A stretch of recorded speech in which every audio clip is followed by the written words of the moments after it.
তো ক্লাস 11-এর সকল ছাত্রছাত্রীকে নিউজ স্টাডি ইউটিউব চ্যানেলে স্বাগত। তো আশা করছি তোমাদের সকলেরই ফার্স্ট সেমিস্টার পরীক্ষাগুলো একটি ভালো পরীক্ষায় পরিণত হচ্ছে এবং তোমরা যারা আমার সাজেশন ফলো করছো নিশ্চয়ই তোমরা পরীক্ষায় অনেক প্রশ্নই কমন পাচ্ছ, কারণ কমেন্টে অনেক ছাত্রছাত্রী জানাচ্ছে যে তারা নাকি পরীক্ষায় অনেক প্রশ্ন কমন পাচ্ছে। তো আশা করছি নিশ্চয়ই তোমরাও প্রশ্ন কমন পাচ্ছ। তাই যেহেতু তোমাদের কালকে ইভিএস পরীক্ষা, তাই ইভিএস পরীক্ষাটাও যাতে অন্যান্য পরীক্ষার মতো যাতে ভালো পরীক্ষা হয় সেই জন্য তোমাদের জন্য একটি লাস্ট মিনিট সাজেশন নিয়ে চলে এসেছি। তো ভিডিওটা শেষ পর্যন্ত দেখো, পুরোটা বুঝতে পারবে। তো প্রথম প্রশ্ন, এনভায়রনমেন্ট শব্দটি কোথা থেকে এসছে? ফরাসি শব্দ এনভিরনার থেকে। 2, এনভিরনার শব্দের অর্থ কী? ঘিরে থাকা বা বেষ্টিত করা। 3, উৎপত্তিগত দিক থেকে পরিবেশ কথাটির প্রকৃত অর্থ কী? পারিপার্শ্বিক। পরবর্তী প্রশ্ন, পরিবেশ শব্দটি প্রথম প্রবর্তন করেন কে? Thomas Carlill. 5, মানুষের স্বাস্থ্য তৈরির মূল চাবিকাঠি নিহিত রয়েছে পরিবেশের মধ্যে। 6, সারা বিশ্বে পরিবেশ দিবস কবে পালন করা হয়? এটা আমরা নিশ্চয়ই সকলেই জানি, উত্তরটি হবে 5ই জুন। 7, WHO বা হু এর মতে পরিবেশ কী? এর মধ্যে পরিবেশ হলো ভৌত, রাসায়নিক এবং জৈবিক শর্ত যা মানুষ এবং অন্যান্য সম্পর্কিত বিষয়ের ওপর প্রভাব বিস্তার করে।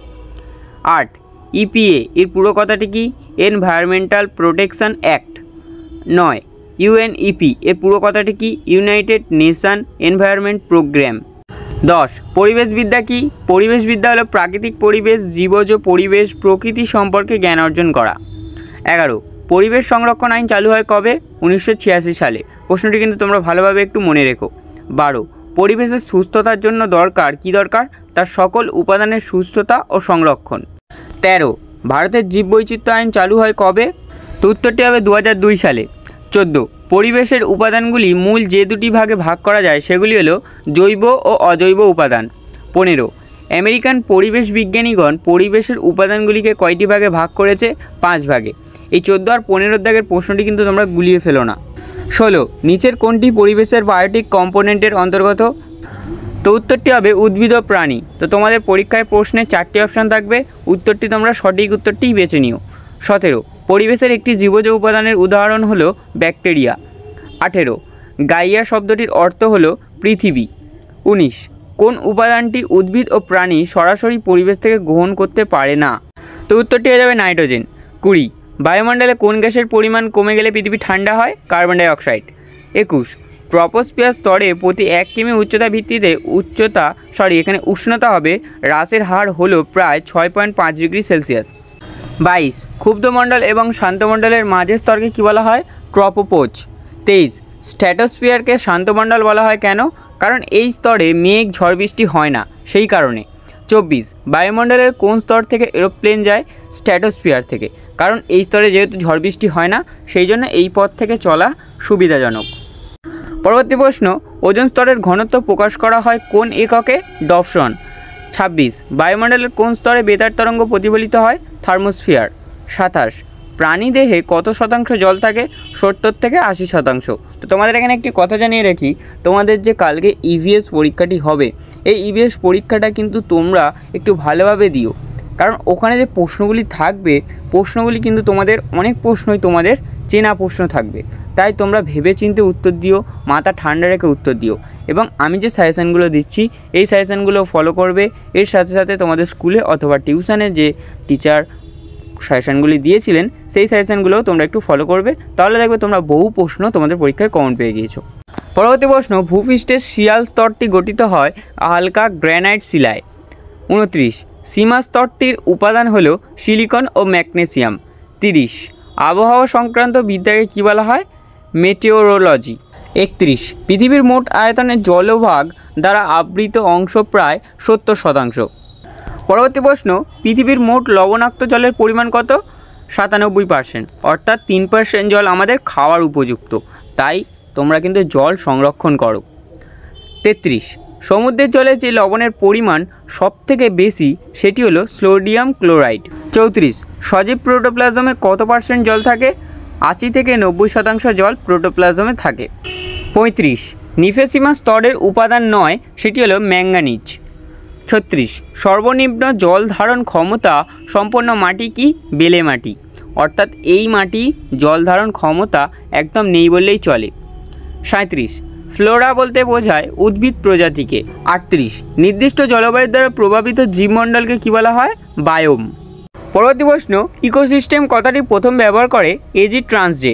40 চিরাচরিত সম্পদের উদাহরণ খনিজ তেল এবং অচিরাচরিত সম্পদের উদাহরণ হলো বায়ুশক্তি ও সৌরশক্তি।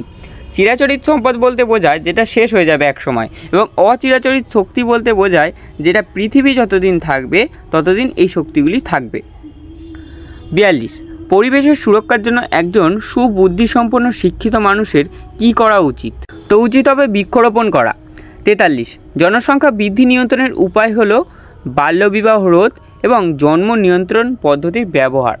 অর্থাৎ যদি আমরা পৃথিবীতে জনসংখ্যা কমাতে চাই তাহলে আমাদের বাল্যবিবাহ রোধ করতে হবে এবং জন্ম নিয়ন্ত্রণ পদ্ধতির ব্যবহার করতে হবে, অর্থাৎ একটি অথবা দুটি, এর বেশি সন্তান নেওয়া যাবে না। 44 কোনটি অরণ্য ধ্বংসের কারণ নয়? তো তোমাদের এখানে 4টি অপশান থাকবে, তো উত্তরটি হবে ব্রোঞ্জ সিজন। 45 অরণ্য ধ্বংসের ফলাফল, অরণ্য ধ্বংস হলে আর কী হবে? বিশ্ব উষ্ণায়ন হবে, যেমন এখনটা হচ্ছে, অত্যাধিক গরম, ভূমিকম্প প্রায় দিকে দিকেই হচ্ছে, এবং বৃষ্টিপাত বৃদ্ধি পাওয়া, যেমন এখনটা হচ্ছে, বৃষ্টিপাত প্রায় প্রতি সময়ই হচ্ছে এবং চারিদিকে বন্যার জলে ডুবে গেছে। আগামী দিনগুলিতে আরও হবে, আগামী দিন আরও খারাপ হবে, তাই এখন থেকে সতর্ক হও। পরবর্তী প্রশ্ন, কোনগুলি গ্রিনহাউস গ্যাস? তো এখানে আমি 3টি দিয়ে দিয়েছি, তোমাদের উত্তরে যেটি থাকবে তোমরা সেটি দিয়ে দিও। তো CO2 অর্থাৎ কার্বন ডাইঅক্সাইড, CFC ক্লোরোফ্লুরোকার্বন এবং CH4 অর্থাৎ মিথেন। পরবর্তী প্রশ্ন, মানুষ প্রথম কোন অঞ্চলে কৃষিকাজ শুরু করে? নদীর তীরবর্তী অঞ্চলে, কারণ নদীর তীরবর্তী অঞ্চলগুলি খুবই উর্বর হয় এবং ওখানে চাষবাস খুব ভালো হয়। 48 মানুষ প্রথম কোন অঞ্চলে পশুপালন শেখে? পশ্চিম এশিয়ার পাহাড়ি অঞ্চলে, কারণ আগেকার দিনে প্রচুর হিংস্র জীবজন্তু ছিল, সেই তাদের হাত থেকে বাঁচার জন্য মানুষ পাহাড়ে আশ্রয় নিত এবং সেখানেই তারা পশুপালন করত। 49 সবুজ বিপ্লব কিসের সঙ্গে জড়িত? কৃষিকাজ। এরপর সবুজ বিপ্লবের জনক কাকে বলা হয়? নর্থম্যান বোরলগকে। পরবর্তী প্রশ্ন, হারভেস্টার ব্যবহার করা হয় ফসল সংগ্রহ করার জন্য। তো আশা করছি তোমরা নিশ্চয়ই হারভেস্টার কি তোমরা জানো।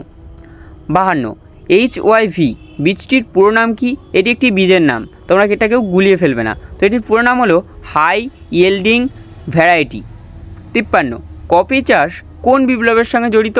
বাদামি বিপ্লব। 54 ধূসর বিপ্লবের সঙ্গে জড়িত কি? সেটি হলো সার বা কীটনাশক। পরবর্তী প্রশ্ন, শ্বেত বিপ্লবের সঙ্গে জড়িত দুধ। তো এই বিপ্লবটির নাম দুগ্ধ বিপ্লবও বলা হয়।